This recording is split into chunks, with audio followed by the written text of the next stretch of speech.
ఓం నమో వెంకటేశాయ. ఆధ్యాత్మికానుశ్రవజ్ఞేయ ఆధ్యాత్మికాది దుఃఖిగేయ గోవింద గోవింద. అభయవరదశీలో భీతిమా భావయే కిం సకల కలన రూప కాలరూపో భవాన్ హి భయజనన అసౌ స్వో ధర్మచింతా పరస్యాత్ ఇతి పరమదయాలు సౌహృదేనాత్మరూపః అని జగజ్జన్మస్థితిలయ కారణమైన శ్రీనివాస పరమాత్ముని ధర్మ ప్రవర్తనకునిగా భావించి ప్రార్థించుకుంటూ శ్రీశుకుల వారు ఉపదేశం చేసిన శ్రీమన్మహాభాగవతం యొక్క అధ్యయన కార్యక్రమాన్ని మనం ప్రారంభించుకుందాము. ప్రారంభంలో ఆచార్యుల వారితో కలిసి ప్రార్థనా శ్లోకాలను చదువుకుని మంగళాచరణం చేసుకుందాము. ఓం నమో వెంకటేశాయ. శ్రీ గురు ప్రార్థనా. గురుర్బ్రహ్మా గురుర్విష్ణు గురుర్దేవో మహేశ్వరః గురుః సాక్షాత్ పరం బ్రహ్మ తస్మై శ్రీ గురవే నమః. శ్రీనివాస ప్రార్థనా. శ్రీశైలశిఖరస్థాయ శ్రీభూసంయుక్తదేహినే శ్రీనిర్జితశశాంకాయ శ్రీనివాసాయ తే నమః. అథ సంకల్పః.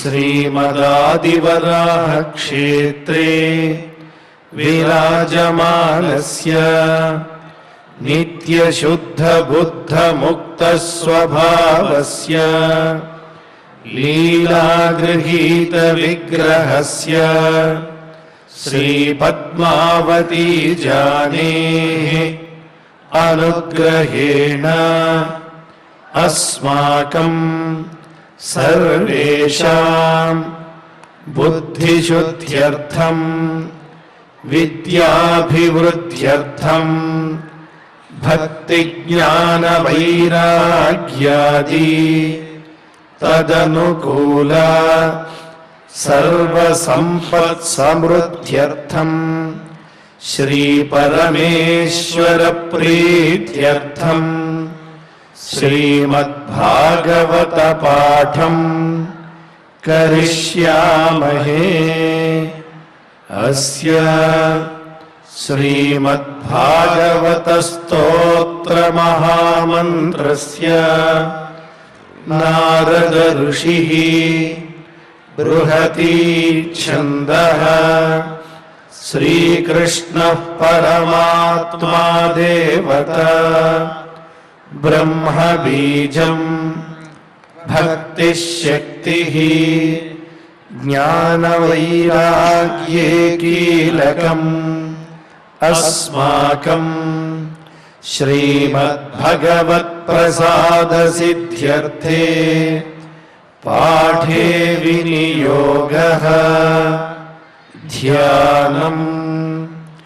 నారాయణాఖ్యకపిలోస్రముఖోధసాప్యం ద్వైపాయనాప్తశుకగోపవిదుహ్యమానం సంసారసౌఖ్యలవసేవనయాక్షుధార్తాః శుద్ధం జనాః పిబత భాగవతం సుదుగ్ధం. శ్రీ గురుభ్యో నమః. కపిలరుడు రూపంలో వచ్చినటువంటి పరమాత్మ తన తల్లి దేవహూతి అడిగినటువంటి 3 ప్రశ్నలకు సమాధానం ఇవ్వటం ప్రారంభించాడు. అందులో మొదటి ప్రశ్నకు సమాధానంగా రకరకాల భక్తి యోగాలని నిరూపణ చేశాడు. 2, 3 ప్రశ్నలైనటువంటి సంసారము, సంసారగతి, కాలము, వీటి యొక్క స్వరూపాన్ని వర్ణించటం అనే అంశం మీద సమాధానం ప్రారంభించాడు. ఆ సమాధాన ప్రారంభంలో భాగంగానే ఏతద్ భగవతో రూపం బ్రహ్మణః పరమాత్మనః పరం ప్రధానం పురుషం దైవం కర్మ విచేష్టితం అని ఒక శ్లోకాన్ని చెప్పాడు. ఈ సృష్టిని మొత్తాన్ని సంసారంగా భావించవచ్చు. ఈ సృష్టి జీవుడి యొక్క కర్మలతో ప్రారంభమైంది అని అనుకోవచ్చు. జీవుడి యొక్క కర్మలతో ప్రారంభం అవటం మాత్రమే కాకుండా ఆ జీవుడు తన కర్మ ఫలాన్ని అనుభవించటానికి వీలుగా తయారైనదే ఈ సృష్టి అని చెప్పుకోవచ్చు. ఇలాంటి కర్మఫలాన్ని అనుభవించేటువంటి జీవుడు ప్రకృతితో కలిసినటువంటి వాడు. ఇలా ప్రకృతితో కలిసినటువంటి జీవుడు చేసే కర్మలకు ఫలితాన్ని అనుభవించే ఈ సృష్టి మొత్తాన్ని సంసారం అని భావించవచ్చు అని చాలా సంక్షిప్తంగా మొదలు చెప్పాడు. చెప్పి కాలం అంటే ఈ సంసారం కంటే భిన్నంగా లేదా ఈ సంసారాన్ని తీసుకొచ్చేటువంటి పరమాత్మ కంటే భిన్నంగా ఏమీ లేదు అనేటువంటి విషయాన్ని రూపభేదాస్పదం దివ్యం కాల ఇత్యభిధీయతే భూతానాం మహదాదీనాం యతో భిన్నదృశాం భయం అనే శ్లోకంలో చెప్తున్నాడు. ఇప్పుడు చెప్పుకున్నటువంటి సంసారమే, ఆ సంసారాన్ని పరమాత్మ తన యొక్క వివర్తంగా లేకపోతే తన యొక్క ఒక రూపాంతరంగా మన ముందు ఉంచే మాట అయితే, ఆ పరమాత్మ యొక్క ఒక రూపంగానే కాలాన్ని కూడా అర్థం చేసుకోవచ్చు. రూపభేదాస్పదం దివ్యం కాలః ఇత్యభిధీయతే. పరమాత్మ యొక్క అనేక రూపాలలో ఒక రూపం కాలం అని చెప్పుకోవచ్చు. కాకపోతే ఈ కాలం అనేటువంటి రూపం దివ్యం, చాలా అద్భుతమైన ప్రభావాన్ని కలిగి ఉంటుంది. అద్భుత ప్రభావాన్ని కలిగి ఉన్న పరమాత్మ యొక్క ఒక రూపం కాలం అని ఒక కోణంలో చెప్పుకోవచ్చు.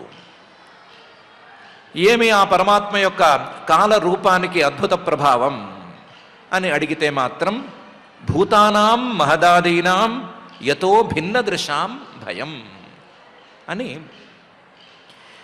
అన్నిటినీ భయపెట్టగలిగినటువంటి ప్రభావం ఈ కాలరూపంలో ఉంది అని చెప్పుకోవచ్చు అని అంటున్నాడు.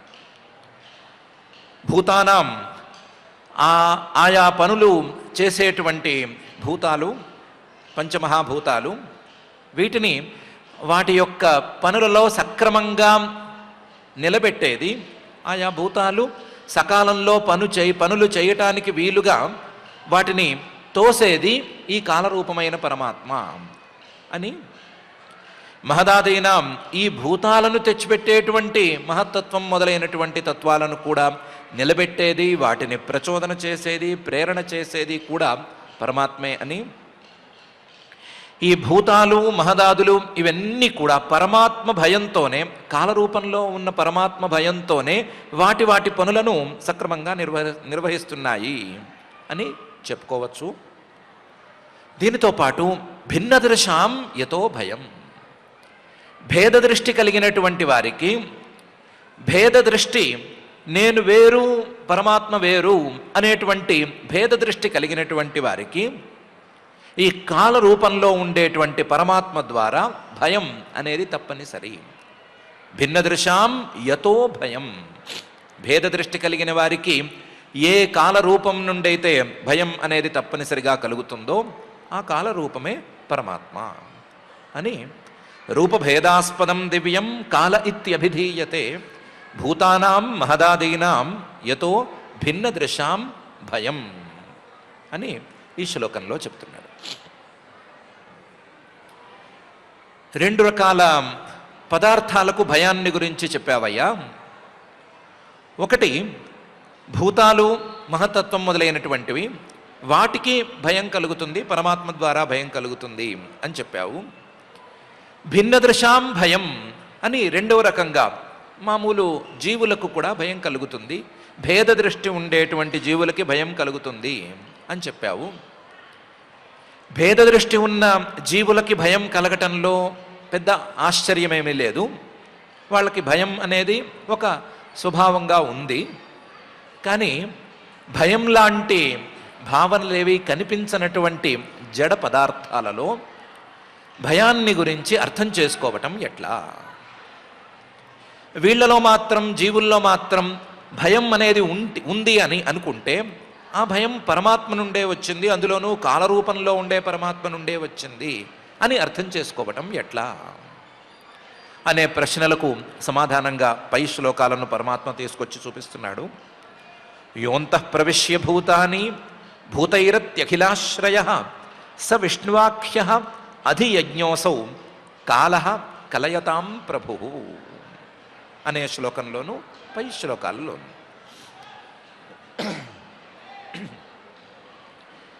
జడాలను అంటే భూతాలు మహత్తత్వం మొదలైనటువంటి వీటిని భయపెట్టడం అనేటువంటి అంశానికి అర్థం ఇలా చెప్పుకోవచ్చు. యహ అంతః ప్రవిశ్య భూతాని, ఈ పంచమహాభూతాలు కానీ మహత్తత్వం మొదలైనటువంటి ఇవి కానీ నియతంగా ఒక క్రమ పద్ధతిలో నడుచుకుంటున్నాయి. ఆ క్రమ పద్ధతిలో నడుచుకోవటం అనేది సాధారణంగా జీవుల్లో చూసినప్పుడు ఒక భయానికి చిహ్నం. భయం అనేది ఉంటేనే మానవులు క్రమ పద్ధతిలో నడుచుకుంటారు. మిగతా జంతువులను గురించి వేరే చెప్పుకోనక్కర్లేదు. క్రమ పద్ధతిలో ఇవన్నీ కూడా నడుస్తున్నాయి అంటే ఒక భయంతో నడుస్తున్నాయి అని సామాన్యంగా చెప్పుకోవటం కోసం చెప్పుకున్నాము. వాస్తవానికి ఇవి క్రమ పద్ధతిలో నడుస్తున్నాయి అంటే వీటిలోకి చేరి ఆ పరమాత్మే వీటిని క్రమంగా నడిపిస్తున్నాడు అని అర్థం. యోంతః ప్రవిశ్య భూతాని, భూతాలలోనూ మహత్తత్వం మొదలైనటువంటి వాటిల్లోనూ లోపల ప్రవేశించి అవన్నీ సక్రమంగా నడుచుకునేటట్లు చేస్తున్నాడు. సక్రమంగా నడుచుకునేటట్లు చేయటం, క్రమంగా అవి వాటి పనులను చేసుకునేటట్లు చేయటం అనేదాన్ని మన మామూలు భాషలో అవన్నీ పరమాత్మకు భయపడి సక్రమంగా పనిచేస్తున్నాయి అని చెప్పుకున్నాము. ఈ భయం ద్వారా ఆయన యొక్క అంతర్యామిత్వాన్ని చెప్పటమే మా లక్ష్యము అని పరమాత్మ యోంతః ప్రవిశ్య భూతాని అనేటువంటి భాగంలో చెప్తున్నాడు. ఈ పరమాత్మ కేవలం అంతఃప్రవిశ్య భూతాన్ని మాత్రమే ఉండడు. ఈ పరమాత్మకు ఈ అంతఃప్రవేశం అనే దాన్ని భయంకరంగా చెప్పటంలో, భయంకరమైన రూపంగా చెప్పటంలో అభిప్రాయం ఇంకోటి కూడా ఉంది. భూతైరత్తి అఖిలాశ్రయ, ఈ భూతాలను ఈ భూతాలతోనే, ఈ భూతాలనే సాధనంగా చేసుకుని మింగేస్తూ కూడా ఉంటాడు. మామూలు ఉదాహరణగా చెప్పుకోవాలి అంటే నిప్పు రూపంలో ఉండి, అగ్ని రూపంలో ఉండి నీరు అనేటువంటి ఇంకొక భూతాన్ని మింగుతున్నట్లుగా కనిపిస్తాడు. నిప్పుతో కలిసినటువంటి నీరు ఆవిరైపోతోంది, అది పూర్తిగా ఈ నిప్పు మింగేసినట్లయింది అని చెప్పుకునే తీరులో ఉంది. మళ్ళీ ఈ నీరు అనే భూత రూపంలో ఉండి నిప్పు అనేటువంటి భూతాన్ని చల్లార్చేస్తున్నాడు, దాన్ని మింగేస్తున్నాడు. ఒకదానికి ఒకటి పరస్పర విరుద్ధంగా ఉండే స్వభావంలో ఉండే భూతాలు, ఈ భూతాలను ఆసరాగా చేసుకుని ఆ భూతాలతోనే ఆయన అత్తి తినేస్తున్నట్లుగా వాటిని ఉపసంహారం చేసేసుకుంటున్నాడు. భూతైరత్తి, ఇది ఇంకొంచెం లోపలికి వెళ్ళినట్లయితే సమస్త భూతాలను తనలో ఉపసంహారం చేసేసుకుంటున్నాడు అనే అర్థం దాకా వస్తుంది. అందరినీ ఉపసంహారం చేసుకోగలిగినటి వాడు, అన్నిటినీ ఉపసంహారం చేసుకోగలిగినటువంటి వాడు, అన్నిటినీ మింగేయగలిగిన వాడు, అన్నిటికీ భయాన్ని కల్పిస్తాడు, భయాన్ని కలిగిస్తాడు అని వేరే చెప్పుకోనక్కర్లేదు. తనను మింగే పిల్లిని చూస్తే ఎలుకకు భయం ఉన్నట్లుగానే తనను ఎప్పటికైనా సరే మింగేటువంటి పరమాత్మను చూస్తే, కాలరూపంలో ఉండే పరమాత్మను చూస్తే భూతాలకు భయం అనేది కలుగుతుంది అనేది అందంగా చెప్పాము. సర్వసంహర్తృత్వము అనేది ఈ పరమాత్మ లింగంగా ఈ భయంకరత్వం అనే అంశం ద్వారా చెప్పదలిచాము అని భూతైరత్తి అనే భాగంలో పరమాత్మ చెప్తున్నాడు. కేవలం భయంకరత్వం ఇందువల్ల మాత్రమే కాదు, అఖిలాశ్రయ, ఈ భూతాలకు వాటి యొక్క కార్యాలకు ప్రభావాలకు అన్నిటికీ కూడా ఈ పరమాత్మే ఆశ్రయంగా ఉంటున్నాడు. పరమాత్మే అన్నిటికీ ఆశ్రయంగా ఉంటున్నాడు. ఆశ్రయమైనటువంటి వాడు ఆశ్రితులకు తప్పనిసరిగా భయాన్ని ఎంతో కొంత కల్పించి తీరతాడు. ఈ ఆశ్రయం గనక లేకపోతే నేను ఎక్కడ నిలబడాలి అనే ప్రశ్న వచ్చినప్పుడు ఆశ్రితులకు తప్పనిసరిగా భయం అనేది వచ్చి తీరుతుంది. ఆ దృష్టిలో చూసుకున్నప్పుడు కూడా అఖిలాశ్రయ అనేటువంటి తీరుతో ఈయన భూతాలకు భయాన్ని కలిగిస్తున్నాడు అని ఈ భాగంలో అఖిలాశ్రయ అనే భాగంలో పరమాత్మ చెప్తున్నాడు. ఇంకొంచెం లోతుకు వెళ్ళి జాగ్రత్తగా చూసుకున్నట్లయితే యోంతః ప్రవిశ్య భూతాని, భూతాలను సృష్టి చేసే కారణం ద్వారా భూతైరత్తి భూతాలను ఉపసంహరించేటువంటి ఈ స్వభావం ద్వారా అఖిలాశ్రయ ఆయా భూతాలకు స్థితి కల్పించేటువంటి స్వభావం ద్వారా జగజ్జన్మ స్థితి లయ కారణమై ఆ పరమాత్మ కాలరూపంలో ఉండేటువంటి పరమాత్మ అన్నిటికీ భయంకరంగా ఉన్నాడు అనే విషయాన్ని, ఇలాంటి జగజ్జన్మ స్థితిలయ కారణత్వమే భయంకరత్వము అని చెప్పాలనుకున్నది అనే విషయాన్ని పరమాత్మ ఈ భాగంలో చెప్తున్నాడు. ఇది కేవలం జగజ్జన్మ స్థితిలయ కారణాలకు సంబంధించిన విషయం మాత్రమే కాదు. స విష్ణువాఖ్య, ఆయన వ్యాపకుడై, విష్ణు వ్యాపకుడై ప్రతి భూతంలోనూ ఉండటం అనేది కూడా ఒక అంశం ఉండనే ఉంది. అధియజ్ఞాసౌ, ప్రత్యేకించి ఆయన యజ్ఞాలలో, ఆ యజ్ఞాలలో పూజలు అందుకునేటువంటి రూపంలో ఉండటం అనేది కూడా ఒక కారణం ఉంది. అధియజ్ఞోసౌ. కాలః, ఆయనే కాలరూపంలో ఉండటం అనేది కూడా ఒక కారణంగా ఉంది. దీనికి తోడు కలయతాం ప్రభువు, అన్నిటినీ అందరినీ తన వశంలో ఉంచుకోగలగటం, వశంలో ఉంచటం అనేటువంటిది కూడా, అలా వశంలో ఉంచుకునే వారిని లెక్కగడితే వాళ్ళందరికంటే పై స్థాయిలో ఉండగలగటం అనేది కూడా ఆయన యొక్క భయంకరత్వానికి ఒక చిహ్నము అని స విష్ణువాఖ్య అధియజ్ఞోసౌ కాలః కలయతాం ప్రభువు అనే భాగంలో పరమాత్మ చెప్తున్నాడు. ఈ కారణాల ద్వారా ఆయన భయంకరుడు అవుతున్నాడు అని అంటున్నాడు. యోంతః ప్రవిశ్య భూతాని భూతైరత్యఖిలాశ్రయ స విష్ణువాఖ్య అధియజ్ఞోసౌ కాలః కలయతాం ప్రభువు అనే ఈ శ్లోకంలో, ఈ శ్లోకం ద్వారా జడ పదార్థాలకు ఆయన భయంకరుడుగా ఎలా ఉన్నాడు అనే అంశాన్ని చెప్పి, జీవులకు ఆయన భయంకరుడుగా ఎలా ఉంటాడు అనే అంశాన్ని, నచాస్య కశ్చిద్దయితః నద్వేష్యో నచ బాంధవః ఆవిశత్యప్రమత్తోసౌ ప్రమత్తం జనమంతకృత్ అనే శ్లోకంలో చెప్తున్నాడు. ఈయన జీవులకి ప్రత్యేకించి చాలా భయాన్ని కలిగిస్తాడు. అందులోనూ కాలరూపంలో ఉన్నవాడైతే తప్పనిసరిగా భయాన్ని కలిగిస్తాడు. ఎందుకంటే నచాస్య కశ్చిత్ దయితః, ఈయన ప్రత్యేకించి ఎవరి మీద దయ చూపించడు, ప్రత్యేకించి ఎవరి మీద ప్రేమను కలిగి ఉండడు. నద్వేష్య, ఈయనకి ప్రత్యేకించి ఎవరు ద్వేష్యులు కారు, ఫలానా వ్యక్తిని ద్వేషించాలి అని అనుకోడు. న బాంధవ, ప్రత్యేకించి వీడు ఫలానా వాడు నావాడు అని కూడా ఈయన అనుకోడు, అలాంటి వాడు ఈయనకు ఉండడు. న దయిత న ద్వేష్య నచ బాంధవ, ఇలాంటి వాడు జీవులు చేసేటువంటి కర్మలకు ఫలితాన్ని ఇవ్వటానికి సన్నద్ధంగా ఉంటాడు. వాళ్ళు చేసే తప్పులను దండించటానికి కూడా సిద్ధంగా ఉంటాడు. కాబట్టి ఆవిశతి అప్రమత్తోసౌ, ఏమాత్రం ప్రమాదం లేకుండా చాలా ఏకాగ్రంగా పనిచేస్తాడు. ఏకాగ్రంగా పనిచేసి ప్రమత్తం జనమంతకృత్, ఎవరైనా ప్రమాదంతో తప్పులు చేసే మాట అయితే ఆ తప్పు చేసిన వాడిని దండించటానికి ఈయన వెనకాడడు. అంతకృత్, చివరికి వాడు అంతు చూస్తాడు.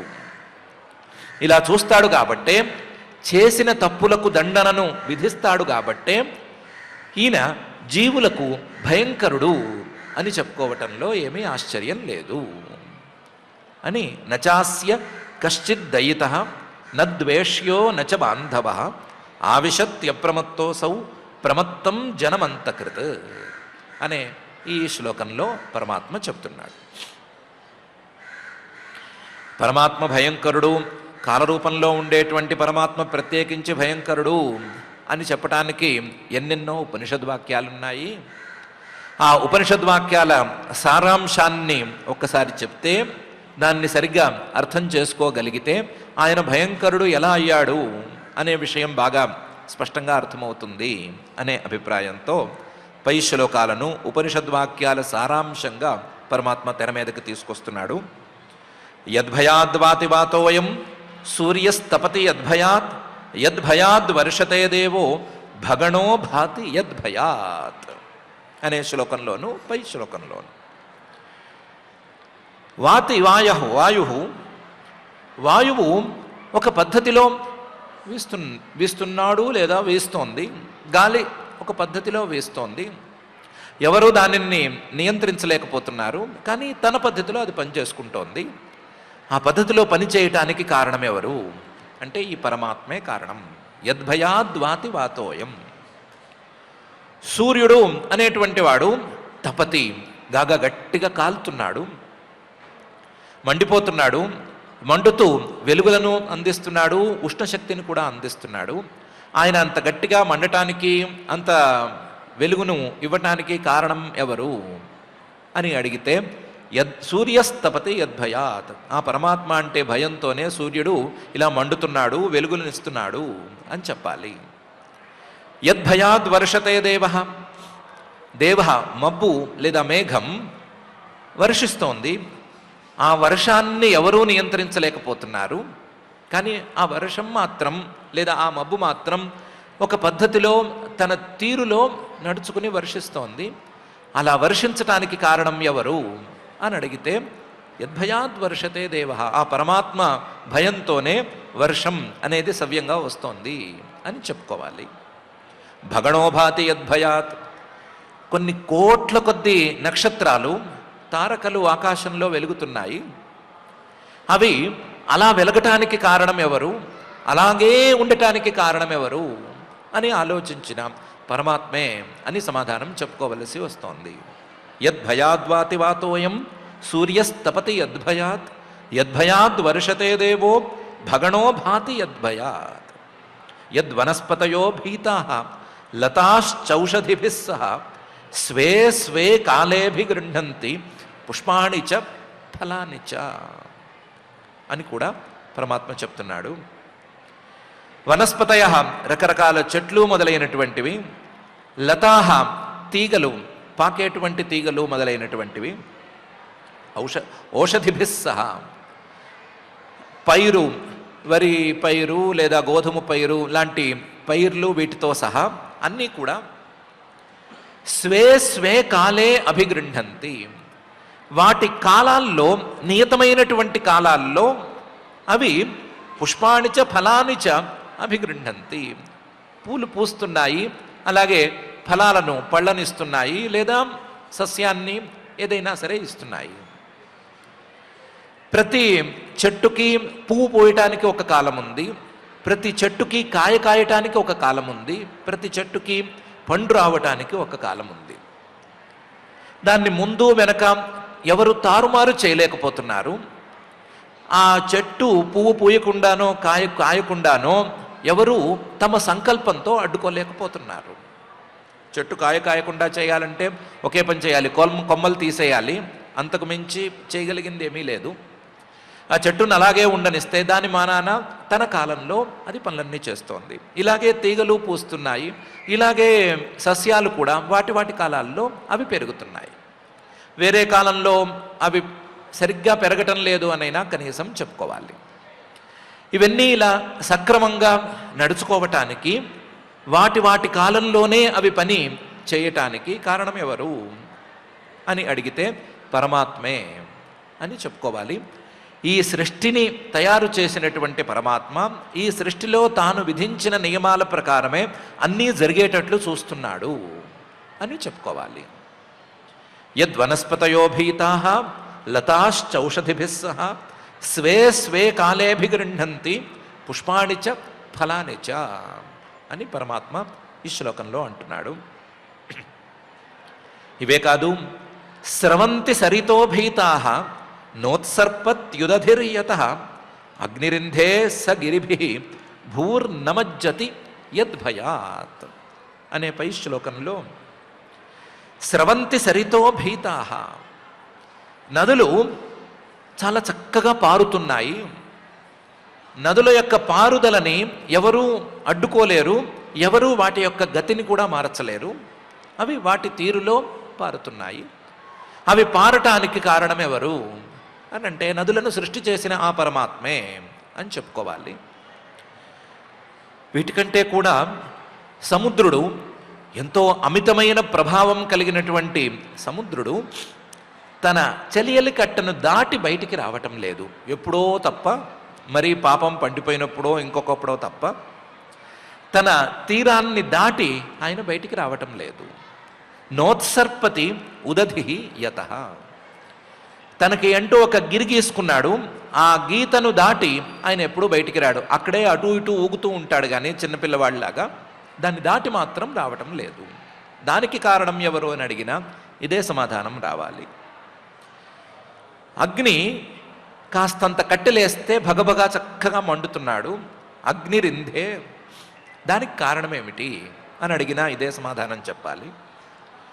స గిరిభి భూర్నమజ్జతి. ఇన్నిన్ని పర్వతాలున్నాయి, ఇంతంత బరువు ఈ భూమి మీద ఉంది, కానీ ఈ భూమి మాత్రం కుంగిపోవటం లేదు. భూమి అలాగే నిలబడి ఉంది. ఎంత బరువుని ఈ భూమి మీద ఉంచినా సరే భూమి చక్కగా ఇలాగే ఉంది. దానికి కారణం ఎవరు అని అడిగినా సరే భూర్నమజ్జతి యద్భయాత్ అని ఆ పరమాత్మ యొక్క భయమే కారణం అని చెప్పుకోవాలి అని ఈ శ్లోకంలో అంటున్నాడు. స్రవంతి సరితో భీతాః నోత్సర్పత్యుదధిర్యతః అగ్నిరింధే స గిరిభి భూర్నమజ్జతి యద్భయాత్ అనే శ్లోకంలో.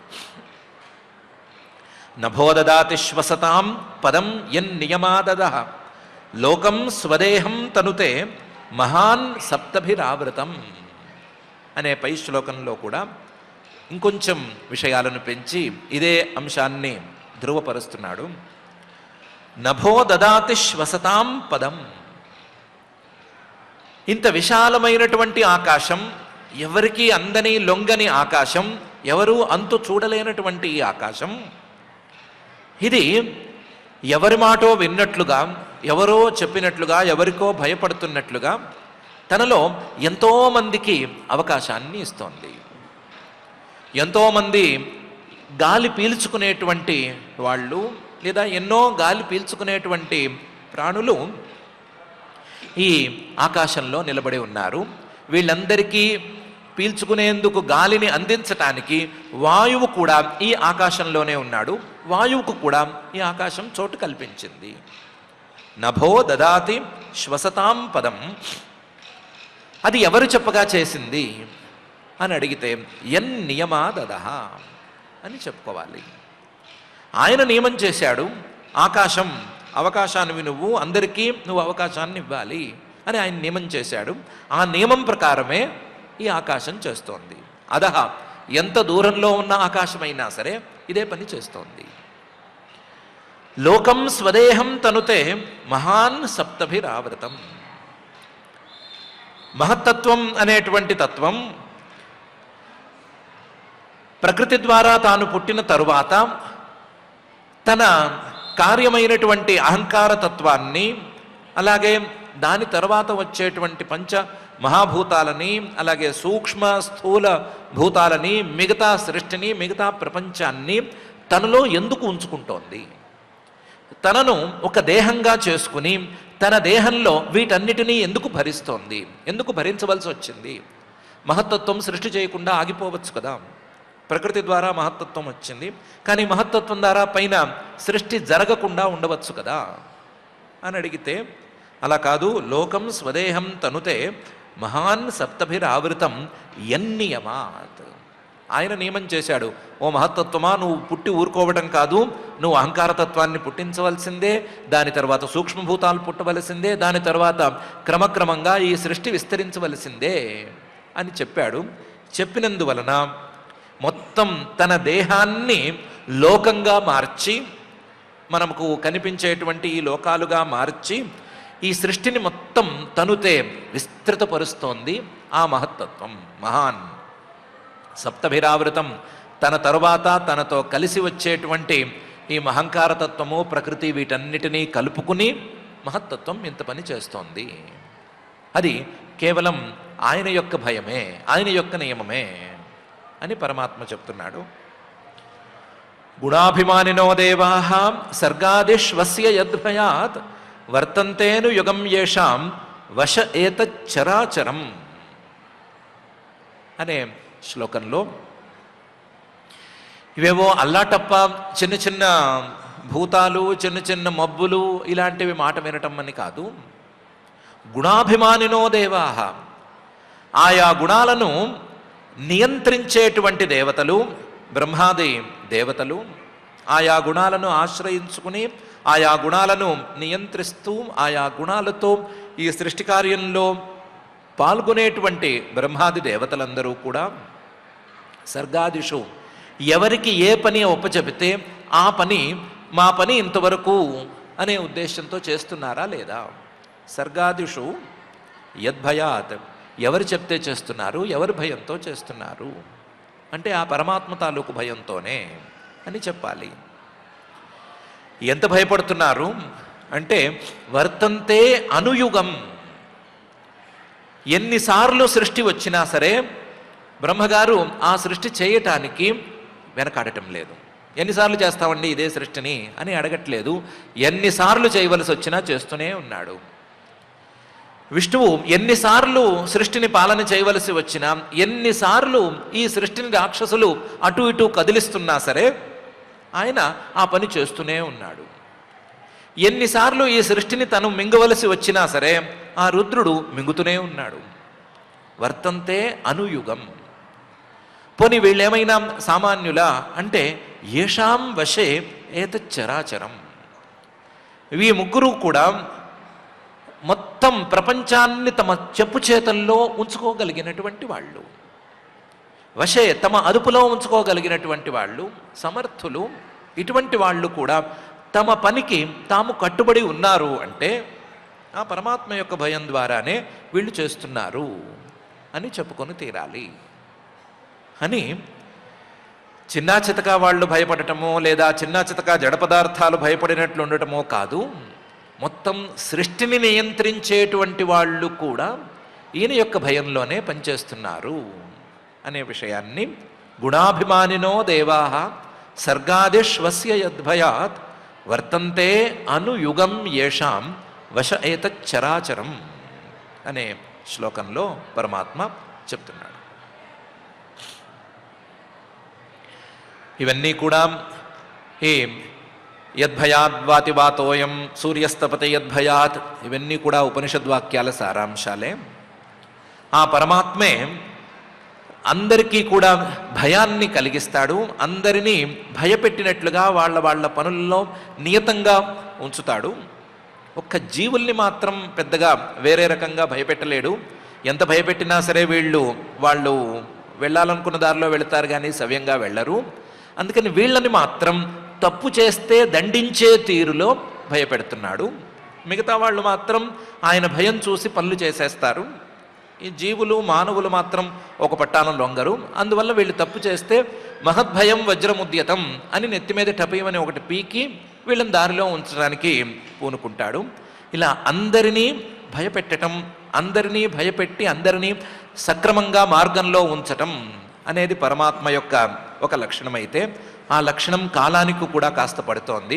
కాబట్టి కాలం పరమాత్మ స్వరూపం అని చెప్పుకోవచ్చు అని తన యొక్క తాత్పర్యాన్ని ఈ శ్లోకాల్లో పరమాత్మ వెల్లడిస్తున్నాడు.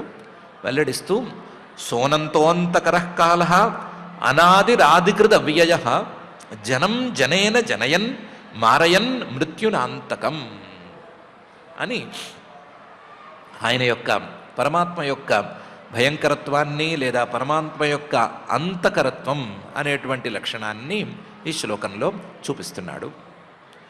సహా అనంతః, ఆ పరమాత్మ లేదా కాలరూపంలో ఉండేటువంటి పరమాత్మ అనంతః, అంతము లేనివాడు, ఆయనకి అంతం లేదు. కానీ తనకి తప్ప మిగతా అన్నిటికీ కూడా అంతకరః, అంతాన్ని లేదా వినాశాన్ని ఈయన తీసుకొస్తాడు. ఆయన్నే కాలహ అని చెప్పచ్చు, లేదా పరమాత్మ యొక్క రూపం అనైనా చెప్పుకోవచ్చు. కాలహ ఇంకొక ఆశ్చర్యం, అనాదిహి, ఈ కాలరూపుడైనటువంటి పరమాత్మకు ఆది లేదు. ఎప్పటి నుంచి ఈ కాలం మొదలైంది అని చెప్పేందుకు ఎవరికి దమ్ము లేదు.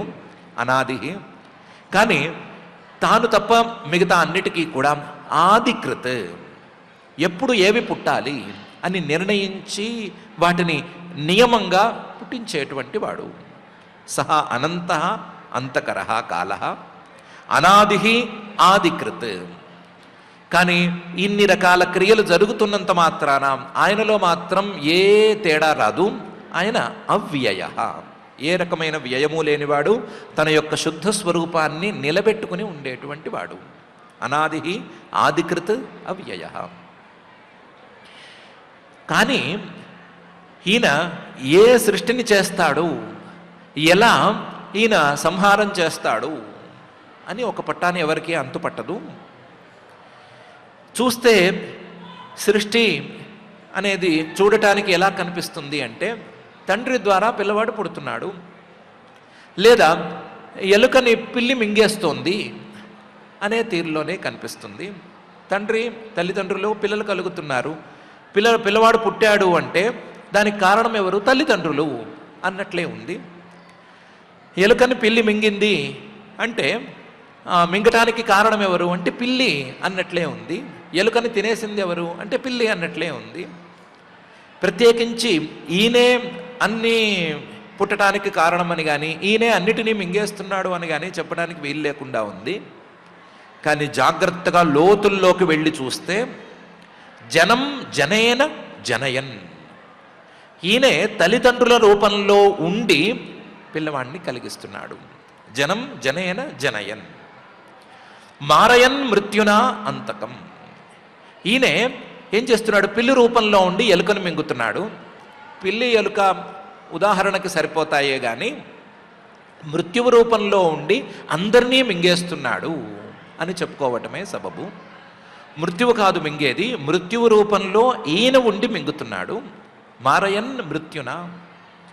ఎప్పుడైనా అవసరం వస్తే, మరీ అవసరమైతే, అత్యవసరం అనుకుంటే ఆ మృత్యువును కూడా మృత్యునా అంతకం, మళ్ళీ ఆ అంతకుడైనటువంటి మృత్యువును కూడా ఈయనే మింగగలడు.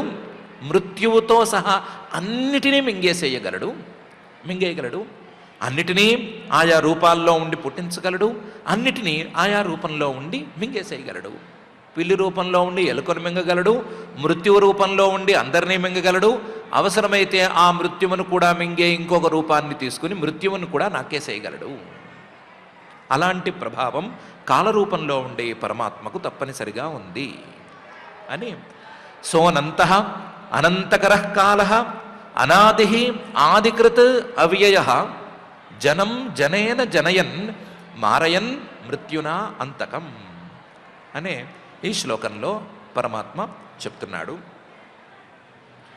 ఈ శ్లోకంలో పరమాత్మ యొక్క సర్వసంహర్తృత్వం, సర్వకారణత్వం అనేటువంటి అంశాన్ని ప్రత్యేకించి చెప్పాడు. ప్రకృతిశ్చ ప్రతిజ్ఞా దృష్టాంతానుపరోధాత్ అనే బ్రహ్మసూత్రంలో చెప్పినటువంటి విషయాన్ని చెప్పాడు. అలాగే అత్తా చరాచరగ్రహణాత్ అనేటువంటి సూత్రంలో చెప్పిన సర్వసంహర్తృత్వం అనేటువంటి లింగాన్ని గురించి కూడా ప్రస్తావన చేస్తున్నాడు. ప్రస్తావన చేస్తూ ఈయన జగజ్జన్మస్థితిలయ కారణం కాబట్టే ఈయన భయంకరుడు, జగజ్జన్మస్థితిలయ కారణం కాబట్టే కాలరూపంగా ఈయన్నే కొలవాల్సిందే అనేటువంటి విషయాన్ని చెప్తున్నాడు. ఇలా చెప్తూ ఈ 29వ అధ్యాయాన్ని బహువిధ భక్తియోగ వర్ణనం అనే పేరు కలిగినటువంటి అధ్యాయాన్ని ఇంతటితో పూర్తి చేసేస్తున్నాడు. పూర్తి చేస్తూ పై అధ్యాయానికి ఒక అంశాన్ని ఇక్కడ విడిచిపెట్టి చెప్తున్నాడు. ఈ అధ్యాయంలో దేవహూతి గారు ప్రారంభంలో 3 ప్రశ్నలు వేయటం, నాకు భక్తి యోగం గురించి వర్ణించమని చెప్పటం, అలాగే సంసారము దాని గతి దాని గురించే చెప్పమని అడగటం, అలాగే కాలం గురించి చెప్పమని అడగటం అనేది ప్రారంభమైంది. దానికి సమాధానంగా పరమాత్మ భక్తి యోగాన్ని విస్తృతంగా నిరూపించి నిర్ణయించి సంసార గతిని కేవలం ఒక శ్లోకంలోనే సంక్షిప్తంగా చెప్పినట్లుగా చెప్పి కాలరూపంలో ఉండేటువంటి పరమాత్మ యొక్క లక్షణాన్ని, భయంకరత్వం అనేటువంటి లక్షణాన్ని ఎక్కువ శ్లోకాల్లో చెప్పి చూపించడం అనేటువంటి విశేషాలు కనిపిస్తున్నాయి. ఇన్ని విశేషాలతో కూడినటువంటి ఈ అధ్యాయంలో ఇటు కాలాన్ని, అటు పరమాత్మని, అలాగే సృష్టిని, ఆ సృష్టితో కలిసినటువంటి సంసారాన్ని అన్నిటినీ కలిపేసి ఒక ముద్దలాగా చేసి చూపించాడు. ఒక ముద్దలాగా చేసి చూపించినటువంటి దీన్ని విడదీసి సంసారం అంటే ఏంటో చెప్దాము అనే అభిప్రాయంతో పై అధ్యాయాన్ని 30వ అధ్యాయాన్ని కపిల రూపంలో ఉండేటువంటి పరమాత్మ ప్రారంభిస్తున్నాడు. కపిల ఉవాచ తస్యైతస్య జనో నూనం నాయం వేదోరు విక్రమం కాల్యమానోపి బలినో వాయోరివ ఘనావలిహి అనేటువంటి శ్లోకంలో ప్రారంభించాం. ఈ కాలం గురించి మనం ప్రారంభించుకున్నాము. కాలాన్ని పరమాత్మను కలిపేశాము. ఈ కాలం యొక్క మాహాత్మ్యాన్ని ఎంత చెప్పినా సరే మామూలు మనుషులు సరిగ్గా అర్థం చేసుకోలేకపోతున్నారు. తస్యైతస్య, ఇంతవరకు ఇంత భయంకరుడు అనే తీరులో కాలాన్ని గురించి మనం చెప్పుకున్నాం కదా. ఈ కాలాన్ని ఇంత భయంకరుడు అని చెప్పుకున్నా సరే జనో నూనం నాయం వేద ఉరుక్రమం, ఈయన యొక్క ఈ భయంకర రూపాన్ని ఉరు విక్రమం అంటే అన్నిటినీ మింగేయగలడు అనేటువంటి సామర్థ్యాన్ని సామాన్య జనులు సరిగ్గా అర్థం చేసుకోవటం లేదు. జనః నూనం నాయం వేద, ఈ పరమాత్మ యొక్క కాలరూపాన్ని, అన్నిటినీ మింగగలిగినటువంటి కాలం యొక్క ప్రభావాన్ని అందరూ సరిగ్గా అర్థం చేసుకోలేకపోతున్నారు. ఆశ్చర్యం ఏంటంటే కాల్యమానోపి, ఈ కాలమే అందరినీ మింగేస్తోంది. ఎంతోమందిని మింగేసింది, మిగతా వాళ్ళని మింగటానికి సిద్ధంగా ఉంది.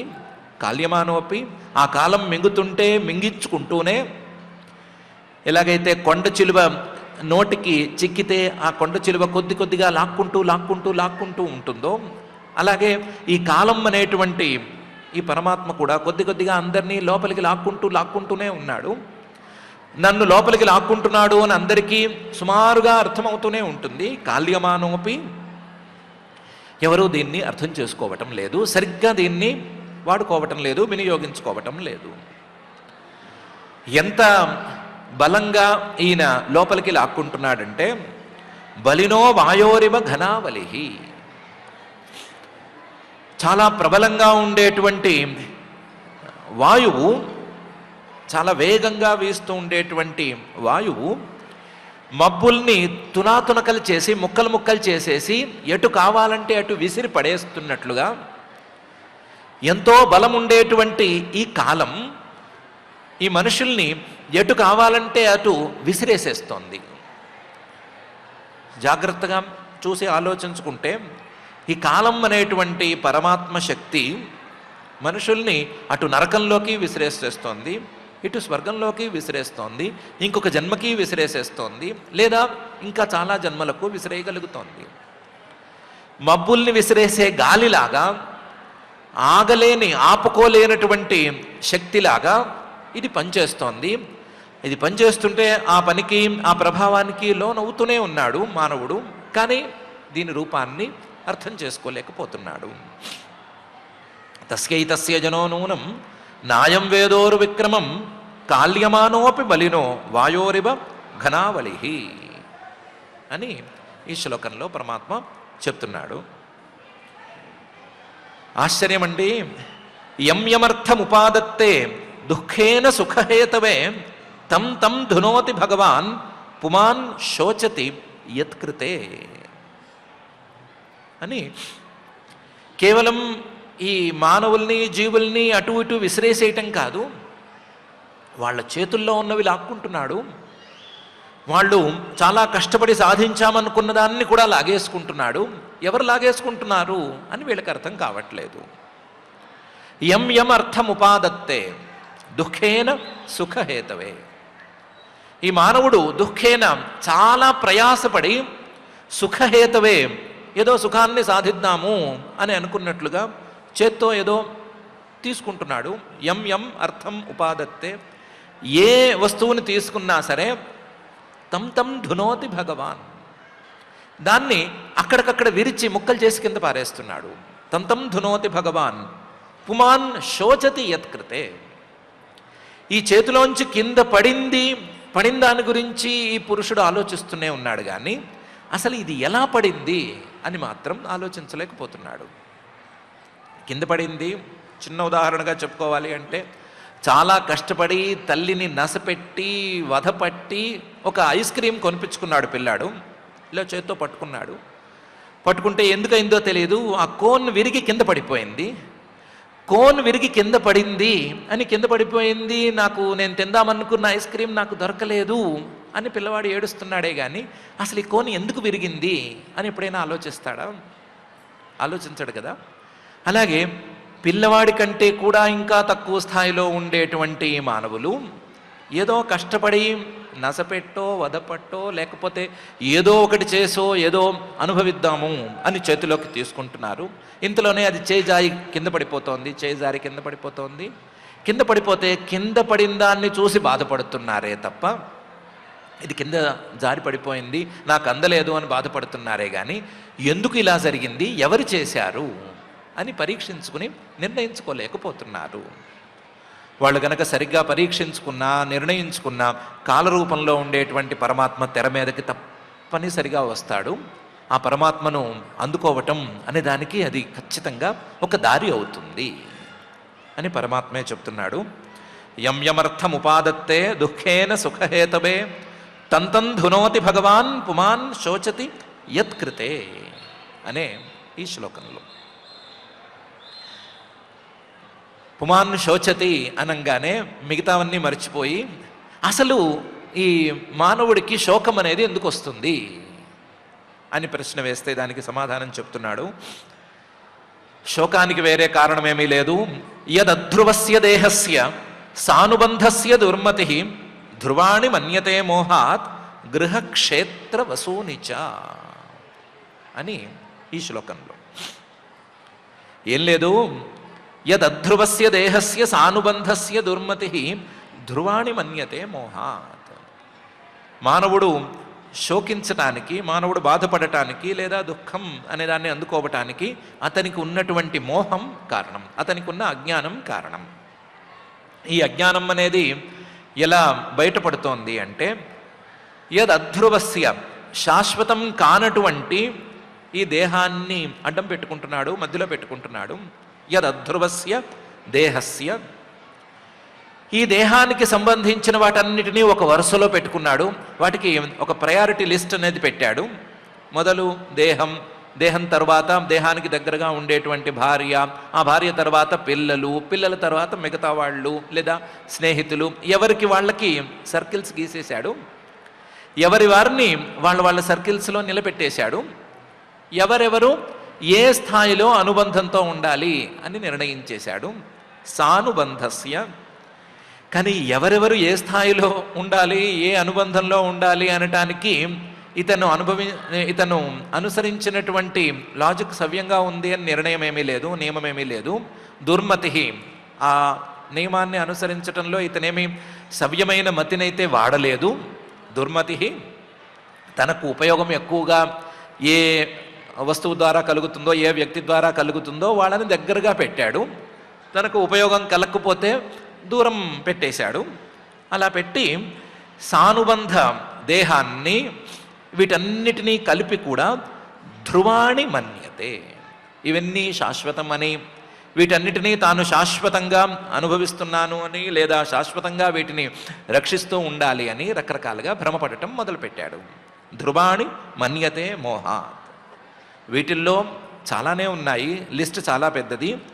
గృహక్షేత్ర వసూనిచ అనేది ఇందులో ప్రధానం.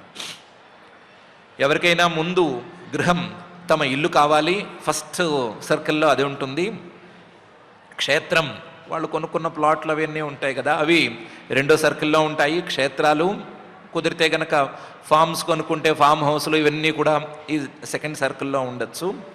వసూని, తామే పెంచుకున్నటువంటి బ్యాంక్ బ్యాలెన్స్లు మొదలైనటువంటివి, ఇవి మూడో గిరిలో ఉండొచ్చు. వసూనిచ్చ ఇంకా చాలా ఉన్నాయి, ఎవరెవరు ఏమేం కూడగట్టారు అని చెప్పడం కష్టం. అవన్నీ కూడా ఇందులోకి వస్తాయి. ఇవన్నీ కూడా శాశ్వతమని, వీటన్నిటినీ అనుభవించే లేదా వీటన్నిటినీ సంపాదించే శరీరం శాశ్వతమని, ఆ శరీరంతోనే వీటన్నిటినీ ఏదో చెయ్యాలి అని ఇతను అజ్ఞానంతో భ్రమపడుతున్నాడు.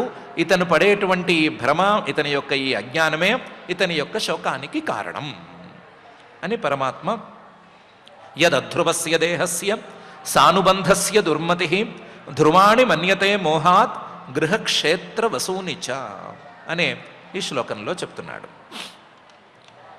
అంటున్నాడు, జంతుర్వై భవ ఏతస్మిన్ యాం యాం యోని మనోవ్రజేత్ తస్యాం తస్యాం సలభతే నిర్వృతిం న విరజ్యతే అని.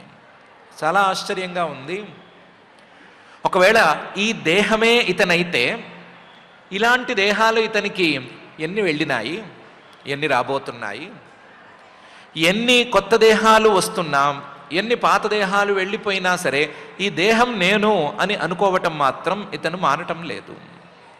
జంతుర్వై భవ ఏతస్మిన్, ఈ సంసారంలో పుట్టేటువంటి ఈ జీవుడు యామ్యాం యోని మనోవ్రజేత్, ఏ ఏ దేహాన్ని పొందినా సరే తస్యాం తస్యాం సలభతే నిర్వృతిం, ఆ దేహంలో ఆ దేహానికి సంబంధించిన సుఖాలను అందుకోవాలి అని వెంపర్లాడుతూనే ఉన్నాడు.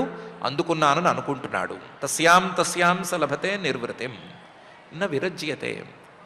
ఏ దేహంతోనో ఇది నాకు చాలు, ఇంకా చాలు, ఈ దేహాలతో నాకు అవసరమేముంది అని మాత్రం అనుకోవటం లేదు. మనిషి దేహంలో ఉన్నప్పుడు ఈ గృహక్షేత్ర వసూనిచ అనుకుంటున్నాడు, చాలా బాగుంది అని అనిపిస్తోంది. కానీ ఇదే మనిషి దేహంలో ఉన్నవాడు తప్పులు చేసి బై ఛాన్స్ ఏ కుక్కో నక్కో అయ్యాడు అనుకుందాం అనుకోండి. ఆ కుక్కగా పుట్టినటువంటి ఆ కుక్క దేహాన్ని తీసుకున్నటువంటి ఆ జీవుడు కుక్కగా తనకు సంబంధించిన కొన్ని గిరులను గీసుకుంటున్నాడు కదా. ఆయా ప్రాంతాలకు వెళ్ళి ఇది నా ఏరియా అని నిర్ణయించుకుంటున్నాడు, ఇది నా ఆస్తి అని నిర్ణయిస్తున్నాడు.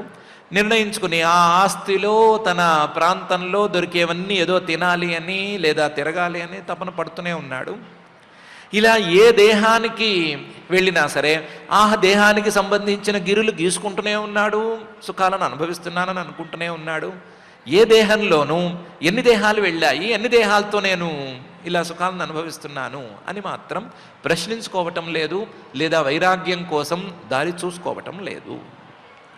ఇలా వైరాగ్యం కోసం దారి చూసుకోకపోవటం అనేది ఇతన్ని మరింత బాధపడేలా చేస్తోంది. ఆ విషయం ఇతను కనిపెట్టడం లేదు అని జంతుర్వై భవ ఏతస్మిన్ యాం యాం యోని మనోవ్రజేత్ తస్యాం తస్యాం సలభతే నిర్వృతిం న విరజ్యతే అని ఈ శ్లోకంలో చెప్తున్నాడు.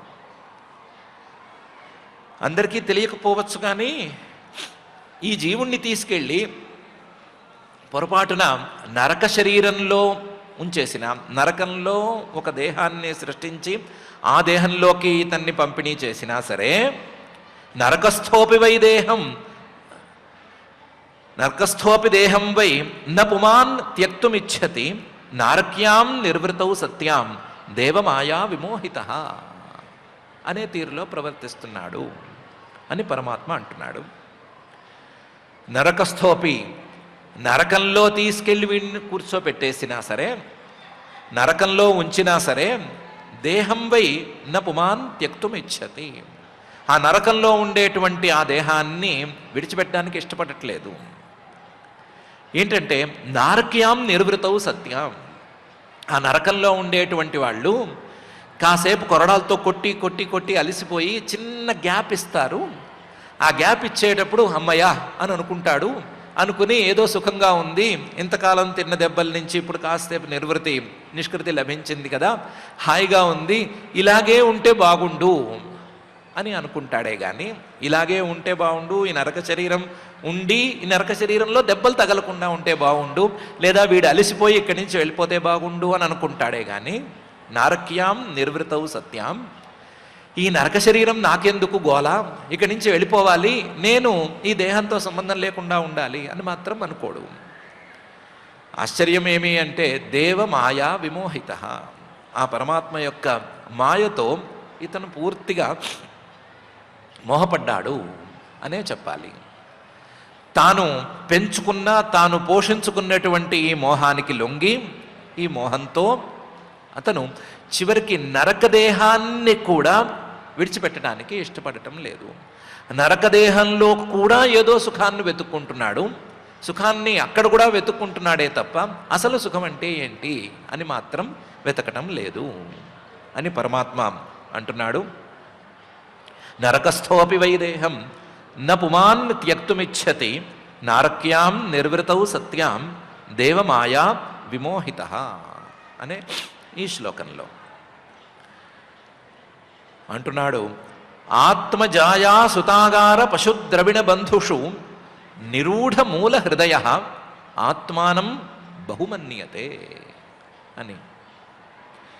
ఇందాక గృహక్షేత్ర వసూనిచ అని కేవలం జడ పదార్థాల గురించి, ఆస్తులు వాటి గురించే మాట్లాడుకున్నాము. తనకు సంబంధించిన వ్యక్తుల్ని కొంతమందిని, తనకు సంబంధించిన వస్తువుల్ని కొన్నిటిని నిర్ణయించుకుంటున్నాడు. ఆత్మ అందులో ముందు తన శరీరం ఉంచుతాడు. శరీరమే అన్నిటికంటే ముందుంటుంది. తన శరీరానికి కష్టపడేట్టయితే ఎవరిని లెక్క చేయడు ఆత్మ. జాయా తర్వాత వచ్చేది భార్య, ఎక్కువ సేవలు చేసి పెడుతుంది కాబట్టి. సుత తర్వాత ఇష్టంగా కన్నాడు కాబట్టి పిల్లలు వస్తారు. ఆగార కష్టపడి కట్టుకున్నాడు కాబట్టి ఇల్లు వస్తుంది. పశు ఇష్టమైనటువంటి పశువులు, పాతకాలంలో అయితే ఆవులు ఇలాంటి పశువులు, ఇప్పుడైతే కుక్కలు పిల్లులు లాంటి పశువులు. ద్రవిడం తాను కష్టపడి సంపాదించుకున్నటువంటి ధనము. బంధువులు, తన యొక్క బంధువులు. వీటన్నిటిలోనూ నిరూఢ మూల హృదయ, తన హృదయాన్ని పూర్తిగా జొప్పించేశాడు. లేదా వీళ్ళందరినీ తన హృదయం లోపలి పొరల్లోకి జొప్పించుకుని కూర్చున్నాడు. నిరూఢ మూల హృదయ. వీళ్ళందరూ గనక సవ్యంగా ఉంటే గనక ఆత్మానం బహుమన్యతే. వీళ్ళందరూ నేను బాగున్నాను, నాకు పెళ్ళయింది, పిల్లలు పుట్టారు, ఇల్లు కట్టుకున్నాను, ఆస్తులు సంపాదించాను, బ్యాంక్ బ్యాలెన్స్ బాగానే ఉంది, నా బంధువులు వాళ్ళందరూ సక్రమంగానే ఉన్నారు, నన్ను వెళితే గౌరవిస్తున్నారు, నా కుక్క నేను వెళ్ళినప్పుడల్లా ముంగాళ్ళ మీద లేచి నన్ను నాకటానికి ప్రయత్నిస్తుంది, లేదా పిల్లి మేవమంటుంది, ఇంకోటి అంటుంది అని అనుకుని ప్రతి అంశం మీద ఏదో ఒక విశేషాన్ని చెప్పుకుని కృతార్థం మన్యతే బహుమన్యతే, తనను తానే శబాష్ అని కొట్టుకుంటున్నాడు. అంతే తప్ప అసలు ఈ దేహం నేను ఎందుకు అయ్యాను అని మాత్రం తనను తాను అడగటం లేదు అని. ఆత్మజాయా సుతాగార పశుద్రవిణ బంధుషు నిరూఢ మూల హృదయ ఆత్మానం బహుమన్యతే అని ఈ శ్లోకంలో పరమాత్మ చెప్తున్నాడు. ఈ మాట ఎవరైనా విన్నారనుకోండి, పరమాత్మనైనా పట్టుకుని, ఏమయ్యా పచ్చగా సంసారం చేసుకుంటుంటే నీకు కళ్ళకి ఏమైనా అన్యాయంగా కనిపిస్తోందా?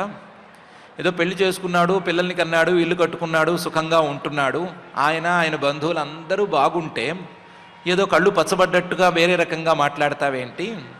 అందరూ బాగుంటే సంతోషించాల్సిందే కదా అని అడిగితే దానికి చెప్తున్నాడు, బాగుంటే సంతోషించడం నేను చేస్తాను, కానీ బాగున్నాడు అని గ్యారంటీ ఎవరిస్తారు?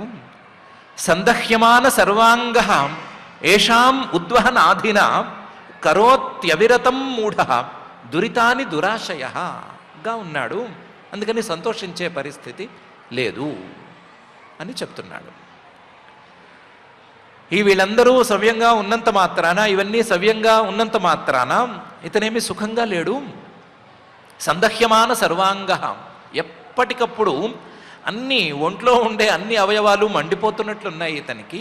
ఇల్లు కట్టుకున్నానని సుఖపడ్డు, ఇంట్లో కొత్త మార్పులు చేయాలి అని తపన పడతాడు, యాడ్ ఆన్ లోన్ తీసుకోవాలి అని అనుకుంటాడు, లేదా ఏమైనా ఒక రూపాయి కలిసి వస్తే లేదా ఆస్తి కలిసి వస్తే ఇంట్లో పై ఫ్లోర్ ఎలా వేయాలి, దాన్ని అద్దెకివ్వాలా లేదా డ్యూప్లెక్స్ చేయాలా, దీని మీదే ఆలోచన చేస్తున్నాడు. సందహ్యమాన సర్వాంగ, దానికోసం రాత్రింబవళ్ళు ఆలోచిస్తున్నాడు. వాళ్ళంతా మంటలెక్కిపోయినా సరే దాన్ని వదలటం లేదు. ఇతనికి ఏషాం ఉద్వహనాధి అనే రోగం పట్టింది. ఆది మానసికమైన రోగంతో బాధపడుతున్నాడు ఇతను. ఏ రోగం అంటే వీళ్ళందరినీ లేదా వీటన్నిటినీ కూడా నేను నిలబెట్టాలి అనేటువంటి రోగం. ఈ మానసిక వ్యాధితో బాధపడుతూ కరోతి అవిరతం, నిరంతరం ఏదో పని చేస్తూనే ఉన్నాడు. ఏదో పని చేసినా సరే అతన్ని తప్పుపట్టేందుకేం లేదు, కానీ చేసే పని మూఢ తెలిసి తెలియకుండానో అజ్ఞానంతోనో చేస్తున్నాడు. తెలిసి తెలియకుండా అజ్ఞానంతో ఏదైనా మంచి పని చేసినా సరే వదిలిపెట్టేయచ్చు, కానీ దురితాన్ని పాపాలు చేస్తున్నాడు. పోనీ పాపాలు కూడా ఏదో పాపం తెలియక చేస్తున్నాడు అంటే వదిలిపెట్టచ్చేమో, కానీ దురాశయ తెలిసి ఇది పాపమే అని తెలిసిన తర్వాత కూడా పాపం అయితే అయింది, కానీ ఇప్పుడు మాత్రం ఈ పని నడిచిపోవాలి అనే అభిప్రాయంతో ఇతను పాపాలను జాగ్రత్తగా చేస్తున్నాడు కాబట్టి ఇతను పచ్చగా ఉన్నాడు అని అనుకోవటానికి ఏం లేదు. ఇతను హాయిగా సంసారం చేసుకుంటున్నాడు కాబట్టి ఇతన్ని చూసి ఏదో కుళ్ళు వచ్చి ఇలా అంటున్నాను అని కూడా అనుకోవడానికి ఏం లేదు. ఇతను తప్పు చేస్తున్నాడు కాబట్టే ఇలా అంటున్నాను అని పరమాత్మ సందహ్యమాన సర్వాంగ ఏషాం ఉద్వహనాధిన కరోత్యవిరతం మూఢ దురితాని దురాశయ అనే ఈ శ్లోకంలో చెప్తున్నాడు. ఇంకా కూడా ఇది ఎందుకు మొదలుపెట్టాడు, ఇలా ఎందుకు దీన్ని తీసుకెళ్తున్నాడు అనే విషయం పైన రాబోయే శ్లోకాల్లో చక్కగా క్లియర్గా కనిపిస్తుంది. మనకి కళ్ళకు కట్టినట్లు చెప్పేందుకు పూనుకున్నాడు. అది ఎలాగో చూస్తాము. దానికంటే కూడా పరమాత్మ చెప్తున్నటువంటి కొన్ని అంశాలను మనం జాగ్రత్తగా చూసుకోవాల్సిన అవసరం ఉంది అని మాత్రం ఈ సందర్భంలో నిర్ణయించుకోవాలి.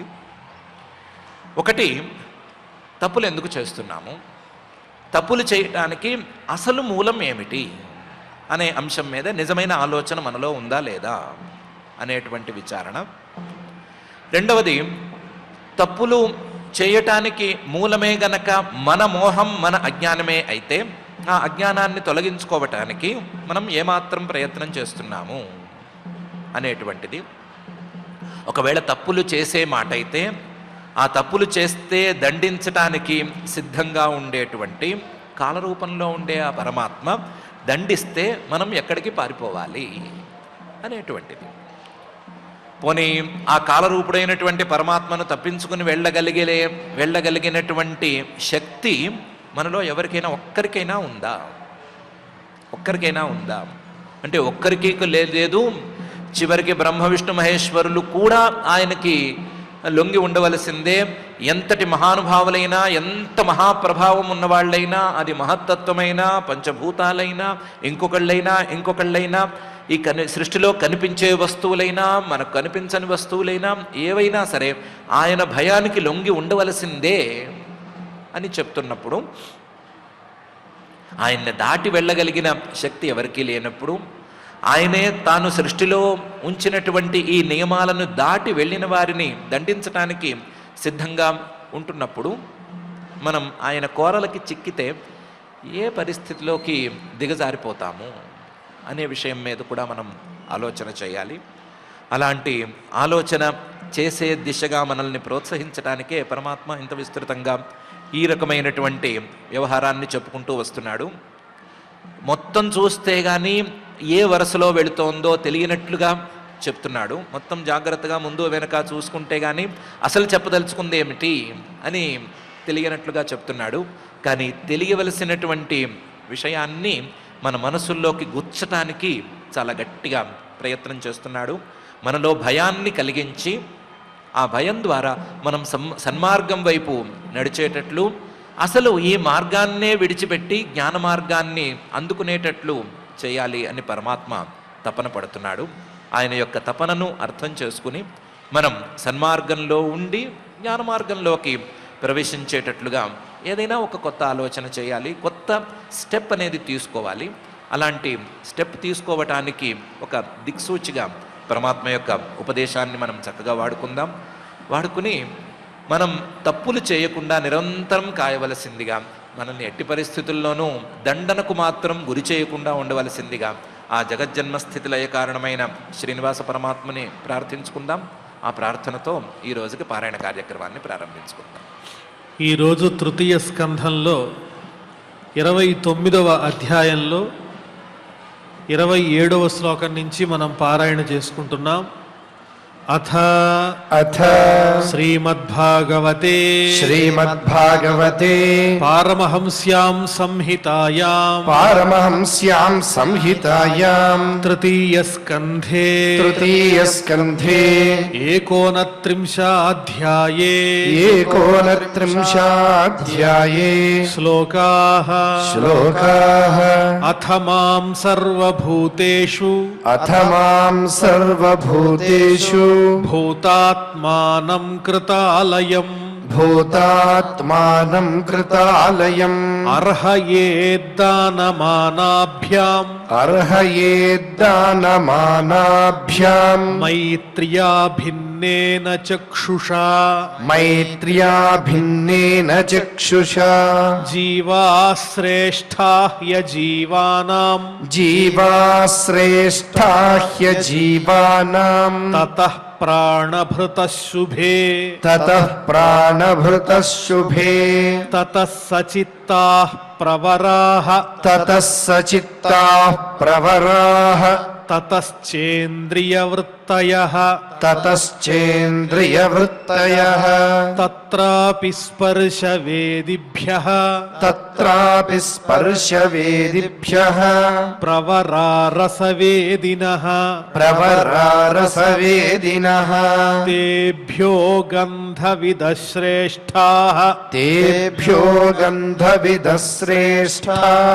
తతః శబ్దవిదో వరాః తతః శబ్దవిదో వరాః రూపభేదవిదస్తత్ర రూపభేదవిదస్తత్ర తతశ్చోభయతో దతః తతశ్చోభయతో దతః తేషాం బహుపదాశ్రేష్ఠాః తేషాం బహుపదాశ్రేష్ఠాః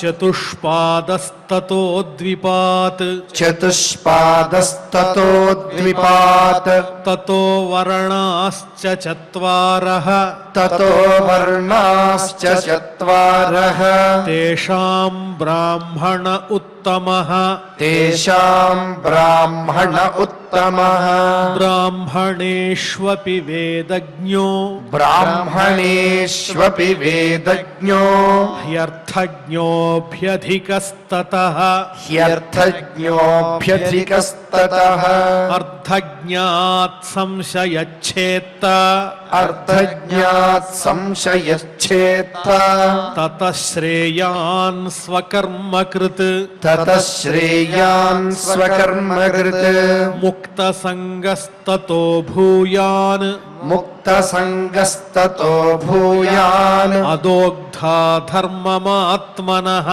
అదోగ్ధా ధర్మమాత్మనః తస్మాన్మయ్యర్పితాశేష తస్మాన్మయ్యర్పితాశేష క్రియార్థాత్మా నిరంతరః క్రియార్థాత్మా నిరంతరః తస్మాన్మయ్యర్పితాశేష క్రియార్థాత్మా నిరంతరః తస్మాన్మయ్యర్పితాశేష క్రియార్థాత్మా నిరంతరః మయ్యర్పితాత్మనః పుంసో మయ్యర్పితాత్మనః పుంసో మయి సన్యస్తకర్మణః మయి సన్యస్తకర్మణః న పశ్యామి పరం భూతం న పశ్యామి పరం భూతం అకర్తుః సమదర్శనాత్ అకర్తః సమదర్శనాత్ మనసైతాని భూతాని మనసైతాని భూతాని ప్రణమేద్బహుమానయన్ ప్రణమేత్ బహుమానయన్ ఈశ్వరో జీవకలయా ఈశ్వరో జీవకలయా ప్రవిష్టో భగవానితి ప్రవిష్టో భగవానితి భక్తియోగశ్చ యోగశ్చ భక్తియోగశ్చ యోగశ్చ మయా మానవ్యుదీరితః మయా మానవ్యుదీరితః యయోరేకతరేణైవ యయోరేకతరేణైవ పురుషః పురుషం వ్రజేత్ పురుషః పురుషం వ్రజేత్ ఏతద్భగవతో రూపం एतद्भगवतो रूपम् ब्रह्मणः परमात्मनः ब्रह्मणः परमात्मनः परं प्रधानं पुरुषं परं प्रधानं पुरुषं दैवं कर्म विचेष्टितं दैवं कर्म विचेष्टितं रूपभेदास्पदं दिव्यं रूपभेदास्पदं दिव्यं काल इत्यभिधीयते काल इत्यभिधीयते भूतानां महदादीनां भूतानां महदादीनां यतो भिन्नदृशां भयं यतो भिन्नदृशां भयं योऽन्तः प्रविश्य भूतानि योऽन्तः प्रविश्य भूतानि भूतैरत्यखिलाश्रयः भूतैरत्यखिलाश्रयः स विष्णुवाख्योऽधियज्ञोऽसौ स विष्णुवाख्योऽधियज्ञोऽसौ कालः कलयतां प्रभुः कालः कलयतां प्रभुः न चास्य कश्चिद्दयितो न चास्य कश्चिद्दयितो न द्वेष्यो न च बान्धवः न द्वेष्यो न च बान्धवः आविशत्यप्रमत्तोऽसौ आविशत्यप्रमत्तोऽसौ प्रमत्तं जनमन्तकृत् प्रमत्तं जनमन्त्रकृत् यद्भयाद्वाति वातोऽयम् यद्भयाद्वाति वातोऽयं सूर्यस्तपति यद्भयात् सूर्यस्तपति यद्भयात् यद्भयाद्वर्षते देवो यद्भयाद्वर्षते देवो भगणो भाति यद्भयात् भगणो भाति यद्भयात् यद्वनस्पतयो भीताः यद्वनस्पतयो भीताः लताश्चौषधिभिः सह लताश्चौषधिभिः सह स्वे स्वे कालेऽभिगृह्णन्ति स्वे स्वे कालेऽभिगृह्णन्ति पुष्पाणि च फलानि च पुष्पाणि च फलानि च स्रवन्ति सरितो भीताः स्रवन्ति सरितो भीताः नोत्सर्पत्युदधिर्यतः नोत्सर्पत्युदधिर्यतः अग्निरिन्धे स गिरिभिः अग्निरिन्धे स गिरिभिः भूर्नमज्जति यद्भयात् भूर्नमज्जति यद्भयात् नभो ददाति श्वसताम् नभो ददाति श्वसताम् पदं यन्नियमाददः पदं यन्नियमाददः लोकं स्वदेहं तनुते लोकं स्वदेहं तनुते महान् सप्तभिरावृतम् महान् सप्तभिरावृतम् गुणाभिमानिनो देवाः गुणाभिमानिनो देवाः सर्गादिष्वस्य यद्भयात् सर्गादिश्वस्य यद्भयात् वर्तन्तेऽनुयुगं येषाम् वर्तन्तेऽनुयुगं येषाम् वश एतच्चराचरम् वश एतच्चराचरम् सोऽनन्तोऽन्तकरः कालो सोऽनन्तोऽन्तकरः कालो अनादिरादिकृतव्ययः अनादिरादिकृतव्ययः जनं जनेन जनयन् जनं जनेन जनयन् मारयन् मृत्युनान्तकम् मारयन् मृत्युनान्तकम् इति इति श्रीमद्भागवते श्रीमद्भागवते पारमहंस्यां संहितायां पारमहंस्यां संहितायां तृतीयस्कन्धे तृतीयस्कन्धे 29 एकोनत्रिंशोऽध्यायः। ओम नमो वेंकटेशाय।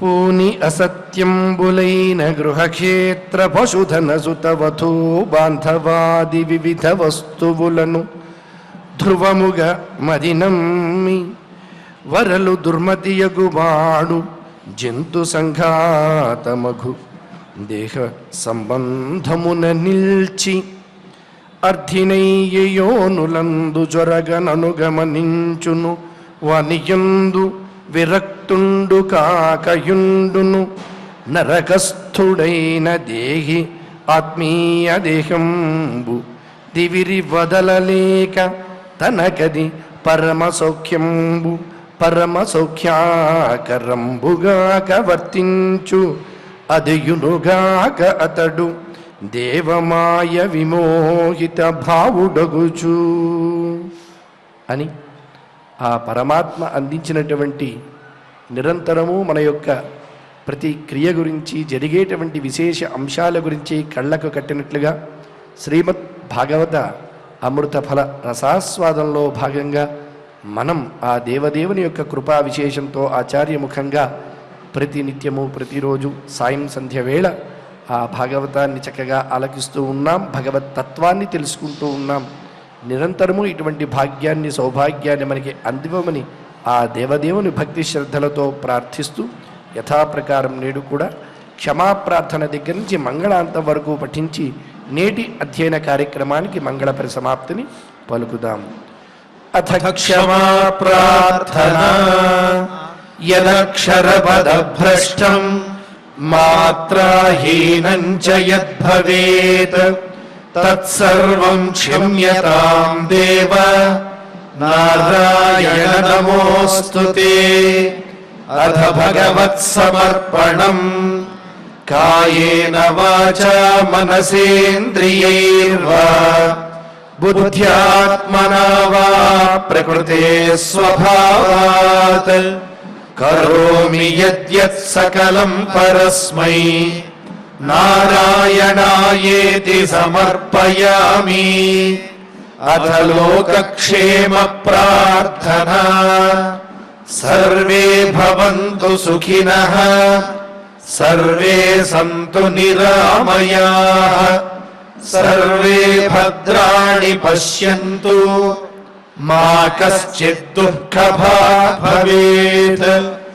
అథ మంగళం శ్రియః కాంతాయ కళ్యాణ నిధయే నిధయేర్థినాం శ్రీవేంకటనివాసాయ శ్రీనివాసాయ మంగళం.